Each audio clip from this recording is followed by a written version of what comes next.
Good evening, everyone. It's Kim Hart here discussing the ACA 2014 Code of Ethics regarding confidentiality and privileged communication. Confidentiality refers to the ethical duty of counselors to protect their clients' privacy by not disclosing information shared during therapy sessions. This includes the responsibility to seek the client's permission before any disclosures and to ensure that information is not shared without consent, except in situations where there is a risk of harm or a legal requirement to do so. Privileged communication, on the other hand, is a legal concept that protects clients from having their confidential communications with their counselor disclosed in a court of law without their permission. And this privilege varies by jurisdiction, and there are exceptions to it as well, such as cases involving harm to oneself or others, abuse of minors, or where the court deems the information to be critical to a case.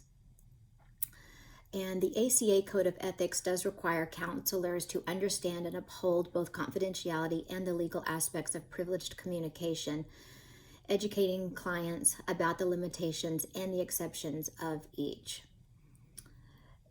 Two limitations of confidentiality that I think are important would be risk of harm and abuse or neglect.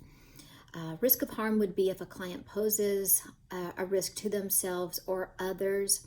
A counselor would have an ethical duty to breach confidentiality to the extent necessary to protect a client from risk. This might involve notifying a potential victim, contacting law enforcement, or seeking hospitalization for the client.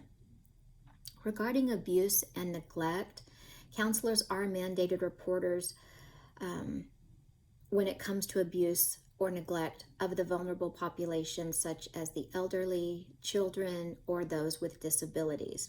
And if a client discloses information that suggests that a child or a vulnerable member of the population is being abused or neglected, the counselor is legally required to report this to the appropriate authorities, even if this means breaking confidentiality.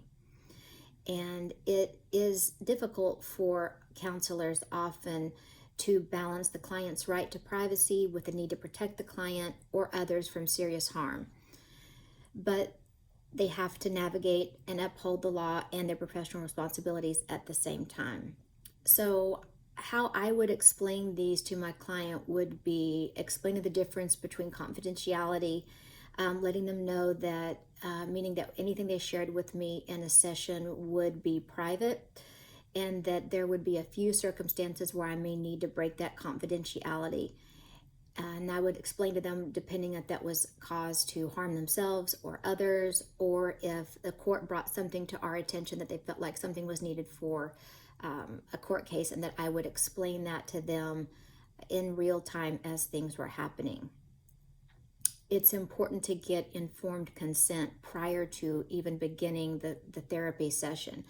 Authors in Bauer et al. In 2002, in an article they wrote, explained that the client's often biggest complaint with their counselors is they don't understand informed consent, and that is the biggest frustration they have about obtaining clear consent from clients in regards to how they feel about their counselor when discussing complaints.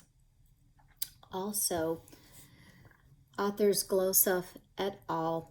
In the Journal of Counseling and Development in 2000 said several sections of state codes explain and are affected by both of these confidentiality and privileged communication are affected by state codes, and that both directly and indirectly it influences its status. In the state of Texas, like in many jurisdictions, confidentiality and privileged communication are designed to protect client information.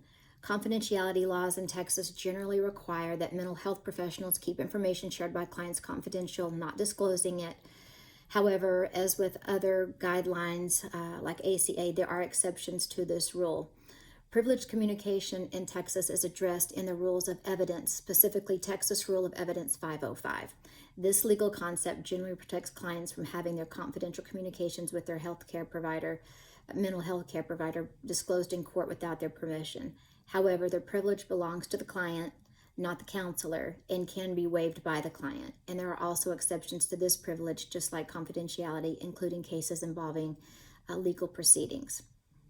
Texas law also mandates for certain types of professionals and outlines the legal repercussions for breaching confidentiality. And these legalities need to be made clear to their clients through informed consent at the beginning of the therapeutic relationship.